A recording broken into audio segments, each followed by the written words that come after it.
O grau de Adeptus Minor segue no tema dos 2 diagramas. O aspirante é escoltado para a cripta e é mostrada a ele a tampa da tumba de Osíris, o Pastos, no qual está sepultado nosso pai, Christian Rosenkreuz. Sobre essa tampa há uma pintura que aparentemente completa a narrativa dos diagramas precedentes.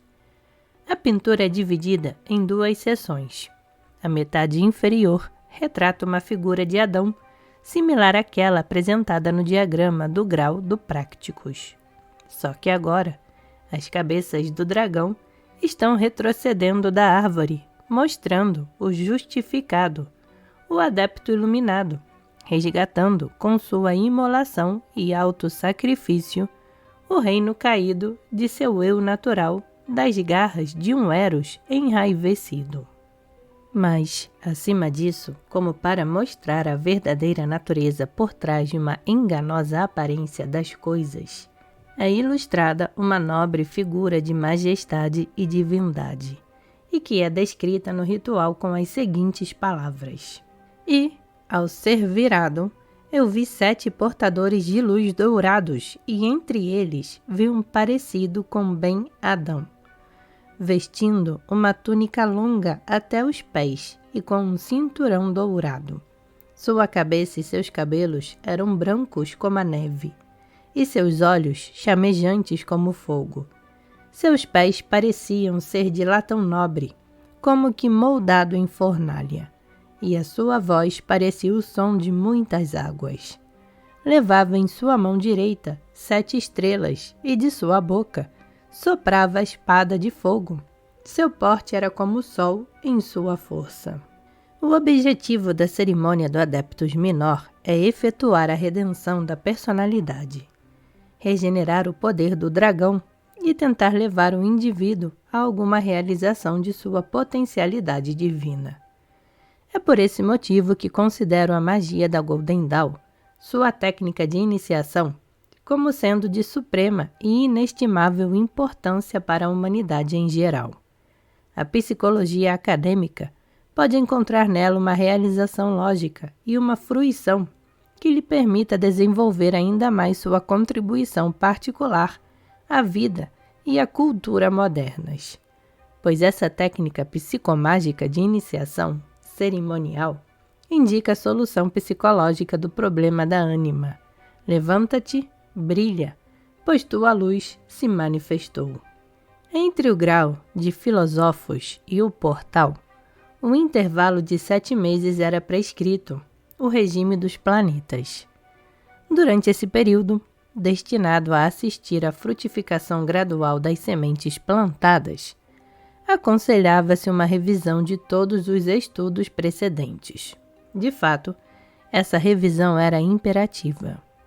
Assim se expressou um dos chefes da ordem.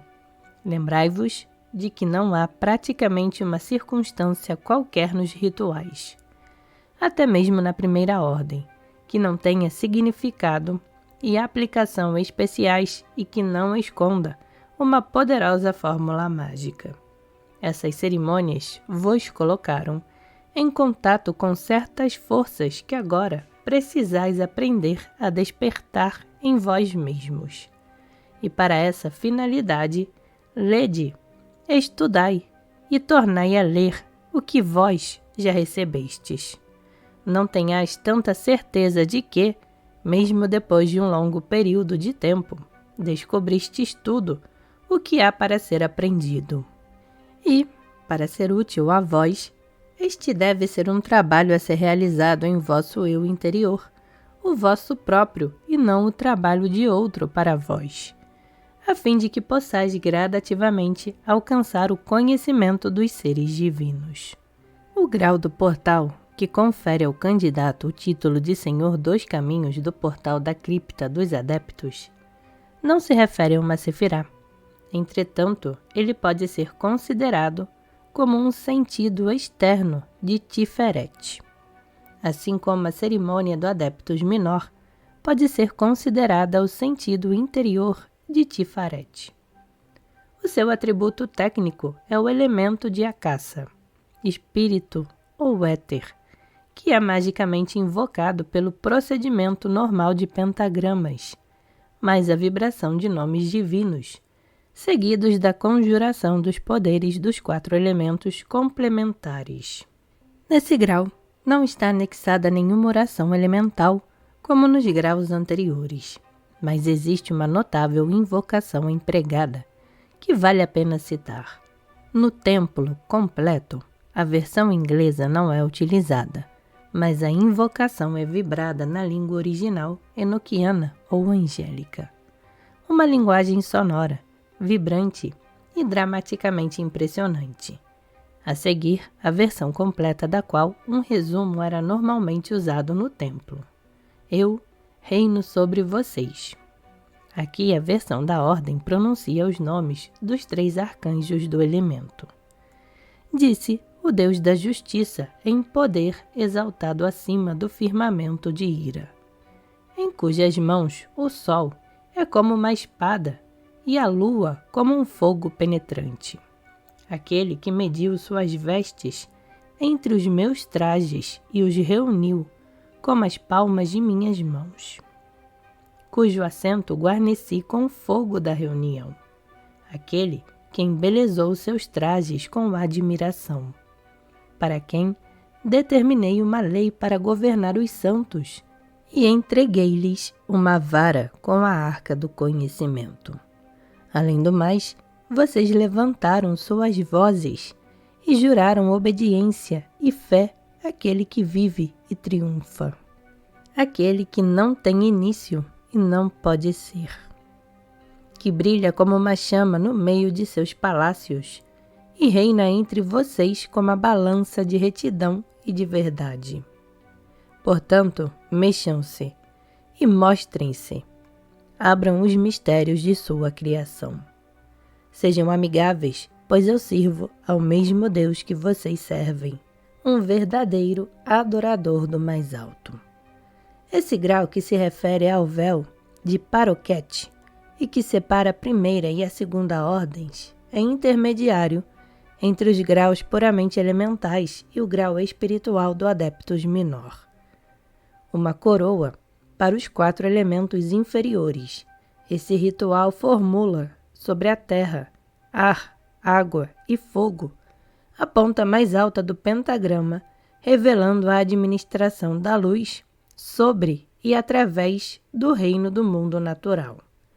Refere-se à recapitulação dos graus anteriores, coordenando e equilibrando o eu elemental, que simbolicamente sacrificado sobre o altar místico é oferecido ao serviço do gênio superior.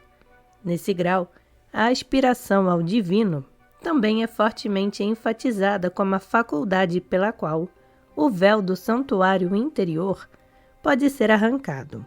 É o caminho para a realização. Os 5 caminhos que levam dos graus da primeira para a segunda ordem são simbolicamente percorridos e os seus símbolos impressos na esfera da sensação. Um período de gestação de pelo menos 9 meses tinha de passar da iniciação ao grau de Adeptus Minor, e como não pode haver qualquer má interpretação a respeito do propósito e da natureza dessa magnífica cerimônia, não há muito que eu precise dizer a respeito. Ela é completamente autoexplicável em um dos discursos. Enterrado com aquela luz em uma morte mística, levantando em uma ressurreição mística e purificado por ele, o nosso mestre, ó irmão da Rosa Cruz, tal como ele, ó adeptos de todas as idades, vós labotais. Como ele, sofrestes tribulação, passastes pela pobreza, pela tortura e pela morte. Estas foram tão somente a purificação do ouro, no alambique de vossos corações e por meio do atanor da aflição, buscai a verdadeira pedra da sabedoria. O procedimento desse ritual é lindo em sua simplicidade e requer uma breve descrição. Em primeiro lugar, o candidato é introduzido portando insígnias e distintivos, e chamado por seus vários títulos e lemas. Mas ele é avisado de que os mistérios não devem ser abordados com qualquer espécie de espírito de convencimento, mas somente com o espírito da simplicidade. Esse é o ritual para ele ser despojado de todos os seus ornamentos e insígnia. E na porta do templo, pouco antes de ser amarrado em uma grande cruz de madeira, ele fica sozinho, vestindo uma longa túnica preta, simples e sem adornos.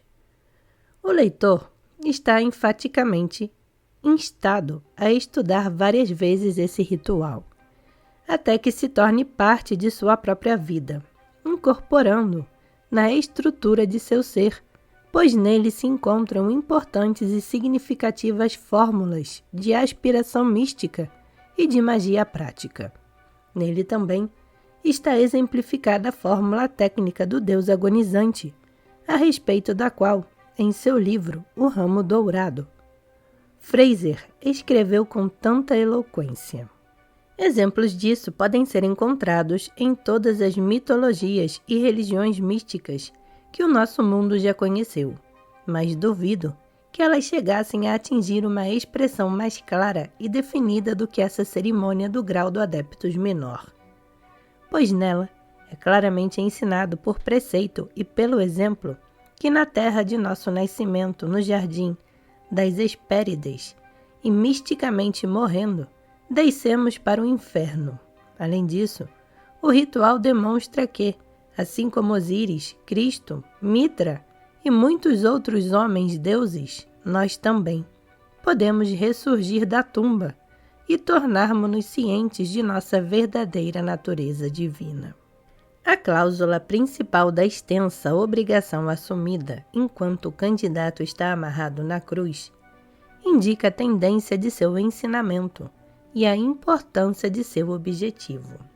É esta: ainda prometo, solenemente e juro que, com a permissão divina, a partir deste dia, eu me dedicarei à grande obra, a fim de purificar e exaltar a minha natureza espiritual, para que, com a ajuda divina, eu possa finalmente atingir o estado mais do que humano e, dessa forma, gradativamente, elevar-me e unir-me ao meu gênio superior e divino, e que, nesse caso, eu não abusarei do grande poder a mim confiado. Nessas circunstâncias, o prefácio para a adoção da obrigação é um acontecimento tremendamente impressionante e com o qual poucas pessoas não se emocionam. Ele consiste de uma invocação de poder angélico. Em nome do divino Iau, eu o invoco, o grande anjo da vingança, para que possais invisivelmente colocar a vossa mão sobre a cabeça deste aspirante como testemunho de sua obrigação. Não é difícil verificar que essa é uma fase crítica e importante da cerimônia. Durante essa obrigação, graças ao simbolismo a ela agregado e à aspiração ativa que é induzida nessa convergência, a iluminação pode facilmente acontecer. Em um dos documentos que descreve certos efeitos que resultam dessa iniciação, um dos chefes escreveu que o objetivo da cerimônia concebida, como um todo, é especialmente destinado a efetuar a mudança de consciência para o Neshama. E existem 3 lugares onde isso pode acontecer. O primeiro é quando o aspirante está na cruz, por estar realizando tão perfeitamente o símbolo da abnegação do eu inferior e a união com o superior, a obrigação assumida. O candidato é, então, retirado da cruz e os dirigentes narram a ele os fatos principais da história do fundador da ordem, Christian Rosenkreuz. Em uma página anterior, foi apresentado um resumo desses fatos históricos. Quando a leitura menciona a descoberta da cripta, em que a tumba e o corpo do ilustre pai foram descobertos, um dos adeptos iniciantes abre uma cortina admitindo o candidato em uma câmara especialmente erigida no centro do templo, parecida com aquela da leitura. Algumas palavras para descrevê-la seria oportuno. Como auge do simples mobiliário do templo dos graus externos, ela surge como um espasmo psicológico e como um símbolo altamente significativo. A própria cripta é uma câmara com 7 lados, cada lado representando um dos 7 planetas, com todas as suas correspondências mágicas. O Manifesto Rosacruciano medieval, o Fama Fraternitatis, traduzido no livro A Verdadeira História dos Rosacruzes, de Arthur Edward White, descreve essa parte extensivamente, mas não deixarei de citar aqui o seguinte. Abrimos a porta e apareceu à nossa frente uma cripta de 7 lados e 7 cantos, cada lado com 5 pés de comprimento e 8 pés de altura. Apesar de o sol nunca ter iluminado essa cripta, no entanto, ela estava iluminada por um outro sol, que aprendeu isso do próprio sol, e estava situado no centro superior do teto. No meio da câmara, em vez de uma pedra tumular, havia um altar redondo, como ainda não havíamos visto o corpo inanimado do nosso zelado e sábio pai. Colocamos o altar de lado e então levantamos uma pesada placa de latão e descobrimos um corpo digno, inteiro e não deteriorado. Em torno desse simbolismo fundamental, os adeptos da Golden Dawn, demonstrando um grau de extraordinária percepção, construíram uma superestrutura inspiradora. O costumeiro simbolismo da Ordem da Luz ficou representado por um triângulo branco com a rosa no centro. Esse símbolo foi colocado no teto. No piso foram representados o dragão vermelho e as forças dos arquétipos primitivos, sobre os quais o candidato pisa na forma emblemática de sua conquista. Colocado no centro da cripta, ficou o Pastos de Rosencreus, que também é referido como a tumba de Osíris, o Justificado. 2 seres que podem ser considerados como o tipo e o símbolo do gênio superior divino. Bem acima desse túmulo, ficou o altar circular mencionado no livro, Fama Fraternitatis. Nele há pinturas dos emblemas querúbicos, que acima delas foram colocadas as 4 armas elementais e uma cruz, o símbolo da ressurreição. Em determinado momento da cerimônia, o atuante, hierofante ou adepto-chefe, como é chamado agora, é enterrado no Pastos, a fim de representar o eu superior, que está oculto e confinado dentro da personalidade do aspirante, vagando cegamente, perdido na escuridão do deserto. Toda concentração de símbolos é um elaborado e dramático retrato do tema central da grande obra. Resumidamente, representa o renascimento espiritual ou a redenção do candidato, sua ressurreição da tumba escura, da mortalidade mediante o poder do Santo Espírito. No símbolo da cripta, sem dúvida, o psicólogo poderá vislumbrar um conjunto interessante e complexo de símbolos-chave, cujos vestígios, usados de maneira muito parecida, podem ser encontrados em fragmentos literários que herdamos dos cultos misteriosos da antiguidade. Seria possível e bem legítimo interpretar a cripta como mãe, pois até a interpretação da ordem refere à cripta toda a natureza de Ísis, a grande e poderosa mãe da humanidade e de tudo o que existe. Em uma análise das partes separadas da cripta, a porta de Vênus, o Pastos, os 2 pilares, confirmaria essa opinião, pois a regeneração e o segundo nascimento como estados psicológicos criativos sempre foram associados à mãe. E é possível lembrar que Neshimá, ou aquele princípio no homem que constantemente almeja as alturas brilhantes sobre-humanas, é retratado como um princípio feminino passivo, intuitivo e sedutor. Também, a contraparte universal desse princípio humano, representada na árvore da vida pelas supernais, é sempre descrita pelos alquimistas medievais como uma figura virginal de cuja vida e substância todas as coisas foram originadas e por meio de cuja intermediação o homem é levado ao segundo nascimento. O leitor está enfaticamente recomendado a estudar esse ritual repetidamente, até que se torne uma parte de sua própria vida, incorporado na estrutura íntima do seu ser. Muito pouca apreciação estética será necessária para perceber que nesse e nos outros rituais existem passagens de beleza divina e alta eloquência, e os menos cultos encontrarão ideias de especial interesse, assim como o estudioso e o místico perceberão grande profundidade e erudição, no que aparentemente possa parecer uma simples afirmação. Adequadamente realizados, com técnica iniciada e percepção, esses rituais são estabelecidos em cerimônias de grande inspiração e iluminação.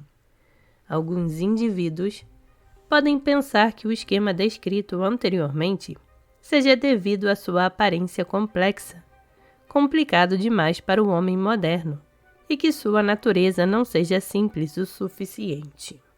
Embora possamos simpatizar profundamente com as ideias de um culto místico de extrema simplicidade, é evidente que a complexa e árdua natureza da rotina não é culpa da magia. O próprio homem é responsável por essa situação estranha. Os alquimistas e os teurgistas de antigamente consideravam que ser purificado não era suficiente. Por conseguinte, era exigido que a purificação e a consagração fossem realizadas repetidamente, com inúmeros séculos de evolução e de desenvolvimento material, às vezes em direções bem falsas. O homem reprimiu-se espiritualmente, esquecendo pouco a pouco a sua verdadeira natureza divina.